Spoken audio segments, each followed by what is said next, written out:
والذي جاء بالصدق وصدق به أولئك هم المتقون۔ اللہ رب العالمین نے ارشاد فرمایا وہی ذات جو سچ لے کر آئے، سچ لے کر تشریف لائے اور جنہوں نے اس کی تصدیق کی، اللہ نے فرمایا وہی متقین لوگ ہیں۔ حضرت ابراہیم صاحب کی تفسیر بیان کرتے ہوئے صاحب رسول حضرت مولا علی شیر خدا آپ بیان کرتے ہیں کہ عن علی بن ابی طالب قال الذي جاء بالحق محمد صلی اللہ علیہ وسلم وصدق به ابو بکر رضی اللہ تعالیٰ عنہ۔ اور علی شیر خدا بیان فرماتے ہیں جو سچ کے کرانے والی ذات ہے وہ نبی پاک صلی اللہ علیہ وسلم کی ذات ہے، اور جنہوں نے ان کی سب سے پہلے تصدیق کی وہ جناب حضرت ابو بکر صدیق رضی اللہ تعالیٰ عنہ ہیں۔ حضرت گرامی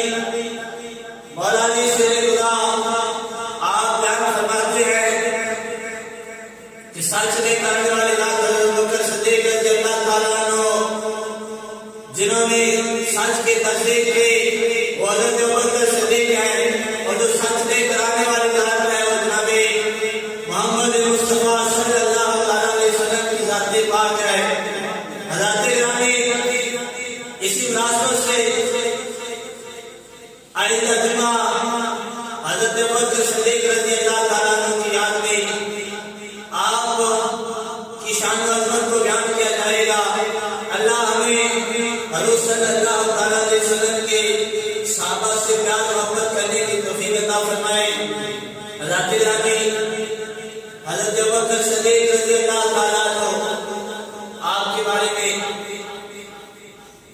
اس طرح آتا ہے کہ ابو بکر صدیق رضی اللہ تعالیٰ عنہ عرب کے مشہور قبیلہ قریش سے آپ کا تعلق تھا،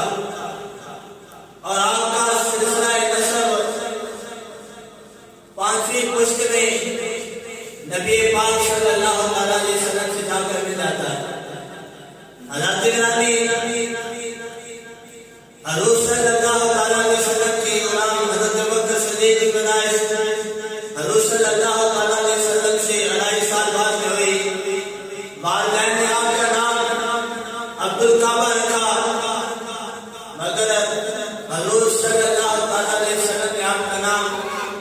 عبداللہ رکھا۔ آپ کی کنیت ابو بکر صدیق ہے، اور آپ